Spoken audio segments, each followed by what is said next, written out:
ये कहानी है मलेच्छों से कई सौ वर्षों पहले दिल्ली पर 5 शताब्दियों तक शासन कर इस भूखंड को भव्य, समृद्ध तथा आक्रमणकारियों से सुरक्षित रखने वाले राजवंश की। ये कहानी है इतिहास के पन्नों में भुलाए गए उन रणबांकुरों की जिनकी तलवारें गजनवी और गौरी जैसे तुर्कों से बार बार टकराई।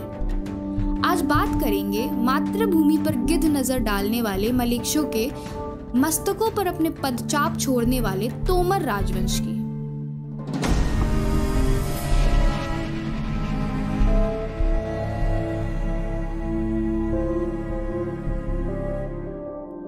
ईयर 736 सीई प्रतिहारों का सामंत जाउल नाम का राजा अपने सैन्य बल के साथ थानेश्वर तथा इंद्रप्रस्थ के भूखंड पर अधिकार करता है तथा स्वयं को इस भू क्षेत्र का स्वतंत्र अधिपति घोषित करता है।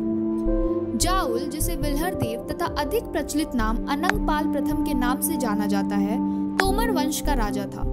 तोमर वंश को इतिहास में तंवर या तुअर नाम से भी पुकारा जाता है। तोमर राजपूत स्वयं को महाभारत के नायक अर्जुन का वंशज मानते हैं, इसलिए इस राजवंश को इतिहास में कई बार पांडव वंश के नाम से भी संबोधित किया गया है। 8वीं शताब्दी में वर्तमान हरियाणा क्षेत्र में सत्ता स्थापना से पहले हम तोमरों को अर्जुन नायनों के नाम से इतिहास में देखते हैं। वहीं अर्जुन नायन, जो योद्धाओं के साथ मिलकर यवनों, शकों, कुशारों आदि से मैदानी भागों में संघर्ष करते दिखाई देते हैं। अनंगपाल प्रथम ने हरियाणा दिल्ली के क्षेत्र पर अपने राज्य की स्थापना की। सरस्वती नदी के किनारे अनेक मंदिर, जलाशयों का निर्माण करवाया। अनंगपाल द्वारा उस समय बनवाए गए अनंगपुर डैम के अवशेष आज भी दृष्टिगोचर होते हैं। अनंगपाल प्रथम के पुत्र तोमर राज्य की सीमा में अनेक शहरों को बसाते हैं, जिनमें से कई आज भी अस्तित्व में हैं।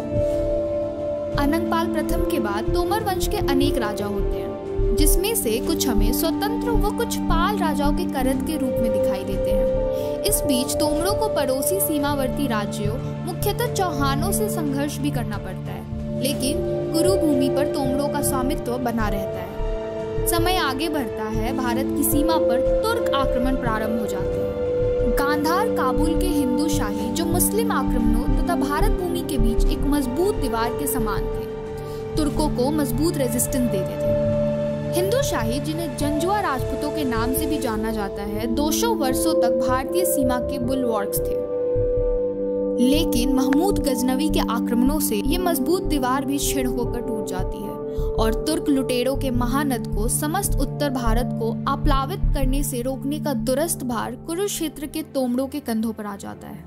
सुलक्षण पाल, जयपाल, कंवरपाल जैसे तोमर शासक एक के बाद एक आक्रमणकारियों से लोहा लेते हैं और इस भारत भूमि की रक्षा के लिए प्रतिरोध बने रहते हैं, भले ही इस संकल्प में उन्हें अपने रक्त की प्रत्येक बूंद ही क्यों न निछावर करने पड़े। सुलक्षण पाल के समय ग्वालियर क्षेत्र भी तोमरों के अधीन आ गया था। जयपाल ने तोमर साम्राज्य की सीमा को नगर कोट तक बढ़ाया। उस समय थानेश्वर, मथुरा आदि हिंदू जनमानस के लिए ऐतिहासिक रूप से पवित्र स्थल तोमर साम्राज्य के अधीन हुआ करते थे। मूर्ति भजंग महमूद गजनवी की गिद्ध दृष्टि यहाँ की अपार धन संपदा पर थी। उसने पहले थानेश्वर पर आक्रमण किया। महमूद की सेना का प्रतिरोध जयपाल तोमर की सेना ने किया। पूरे दिन भीषण युद्ध हुआ। नदी का पानी दोनों ओर के सैनिकों के रक्त से लाल पड़ गया। भारत भूमि को अपने शोणित से सींचने वाला सहस्त्रों तोमर वीर थानेश्वर की रक्षा करते हुए वीर गति को प्राप्त हो गए। गजनवी युद्ध जीत गया। मोहम्मद गजनवी ने थानेश्वर को खूब लूटा। तोमरों के बनाए जग स्वामी, चक्र स्वामी विष्णु मंदिरों की मूर्तियों को खंडित कर दिया गया। खेतों को जला दिया गया। निर्माण ढहा दिए गए। थानेश्वर लूटने के बाद गजनवी ने तोमरों की राजधानी अनंगपुर को भी लूटने का विचार किया, लेकिन अनंगपुर की सुदृढ़ रक्षा तथा थानेश्वर में युद्ध में तोमरों की शक्ति के आकलन से उसे ये विचार बदलना पड़ा। राजधानी की प्रजा गजनवी की लूटमार से बच गई। मथुरा पर उस समय यदुवंशी जादौन राजपूतों का शासन था, जो तोमरों के अधीन सामंत हुआ करते थे। गजनवी ने मथुरा का हाल भी थानेश्वर के समान किया। जयपाल की मृत्यु के बाद 1021 सीई में अगला तोमर राजा कुमारपाल बना। कुमारपाल ने ऐसे समय में दिल्ली का राज्य संभाला था जब तोमरों का प्रताप सूर्य महमूद रूपी राहु द्वारा धूमिल कर दिया गया था। कुमारपाल ने कोट अनकोट दिल्ली साम्राज्य को पुनः स्थिर किया। थानेश्वर में पुनः मंदिर बने। मथुरा में फिर गोपाल पूजा प्रारंभ हुई। खेत फिर लहलहा उठे। व्यापार त्योहार पुनः सामान्य हो गया। कुमारपाल के शासन में महमूद द्वारा दिए गए घाव भरे जाने लगे। भारत भारत भूमि के शासकों ने इन शताब्दियों में निरंतर आक्रमण झेले थे। महमूद गजनवी के 17 आक्रमणों ने इस राष्ट्र और इसके शासकों से बहुत कुछ छीना था, लेकिन इन राजपुत्रों में संघर्ष, प्रतिरोध व प्रतिशोध की ज्वाला अभी भी जागृत थी। कुमारपाल के राज्यारोहण के 25 वर्षों बाद तोमर साम्राज्य को एक बार फिर झटका लगा। तुर्कों ने हांसी व थानेश्वर पर पुनः अधिकार कर लिया। कुमारपाल को एक रात्रि स्वप्न आता है जिसमें नगरकोट की देवी उसे म्लेच्छों से अपनी मंदिर को मुक्त कराने का आदेश करती है।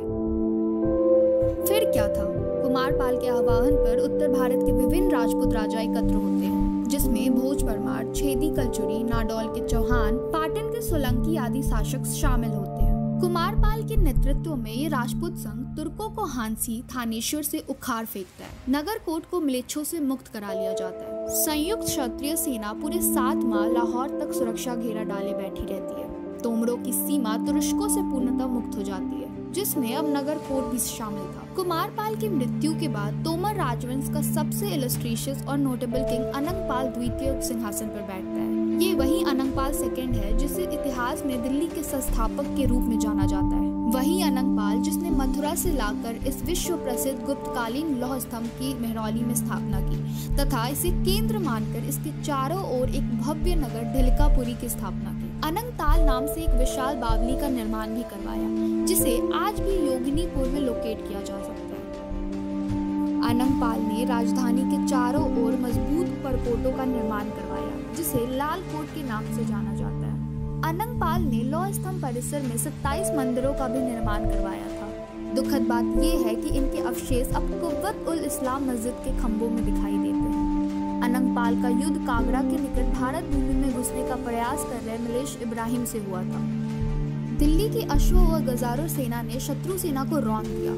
अनंगपाल ने तुर्क इब्राहिम की गर्दन स्वयं अपनी तलवार से अलग करके इस युद्ध में विजय प्राप्त की थी। अनंगपाल द्वितीय के समय तोमर साम्राज्य वर्तमान के पूरे दिल्ली हरियाणा क्षेत्र पर फैला था। इसके अतिरिक्त पंजाब, हिमाचल, उत्तर प्रदेश, राजस्थान व मध्य प्रदेश के कई क्षेत्र भी इसमें शामिल थे। अनंगपाल तोमर द्वितीय के समय की दिल्ली का वर्णन एक तत्कालीन जैन ग्रंथ पार्श्वनाथ चरित में मिलता है, जो इस प्रकार है। दिल्ली नगर जो शत्रुओं का नाश करने वाला है, जिसके पास अपार धन संपदा है, जिसे स्वयं देवताओं के राजा इंद्र का आशीष प्राप्त है। दिल्ली नगर जिसने यहाँ के प्रतापी राजाओं द्वारा बहाई गई शत्रुओं के रक्त की धाराओं को साक्षी किया है। ये शहर विशाल और विस्तृत है तथा इसका विस्तार निरंतर जारी है। इसी ग्रंथ में आगे दिल्लीपति महाराजा अनंगपाल के बारे में भी कुछ पंक्तियां मिलती हैं। उसी दिल्ली शहर में प्रख्यात राजा अनंगपाल था, जो अपनी महान तलवार से शत्रुओं के मस्तक खंडित करता है, जिसने मुस्लिम सुल्तान का अपने बाहुबल से मर्दन किया है, जो दुर्जनों व कपटियों के हृदय रूपी खेतों को खोदने वाला है। वो अनंगपाल जिसकी सेना के पदचापों से धरनी को धारण करने वाले शेषनाग वासुकी भी कंपायमान हो जाता है। अनंगपाल ने वर्ष 1081 तक ढिलका पर शासन किया। इसके बाद के अनेक तोमर शासकों का भी समय तुर्कों व पड़ोसी शाकंभरी चौहान राज्य से संघर्ष में गुजरा। शाकंभरी या अजमेर के चौहानों तथा दिल्ली के तोमर राज्य की सीमाएं एक दूसरे को ओवरलैप करती थी, इसलिए परस्पर संघर्ष अवश्यंभावी था, जिसमें कभी तोमर जीतते तो कभी चौहान और तोमर एक साथ मिलकर आक्रांताओं से लोहा लेते हुए दिखाई देते हैं। इन परस्पर संघर्षों को स्थायी रूप सांभर के चौहानों के सबसे प्रतापी शासक विग्रहराज चतुर्थ के समय मिलता है। विग्रहराज तोमरों को परास्त कर उन्हें अपने अधीन सामंत बना लेता है। विग्रहराज का विवाह दिल्ली के शासक मदन पाल तोमर की पुत्री तेसल देवी से होता है, जो भी एक रोचक प्रेम कथा है, जिसका वर्णन तत्कालीन सरस्वती मंदिर तथा वर्तमान के 2.5 दिन के झोपड़े में अंकित ललित विग्रहराज नाटक में मिलता है।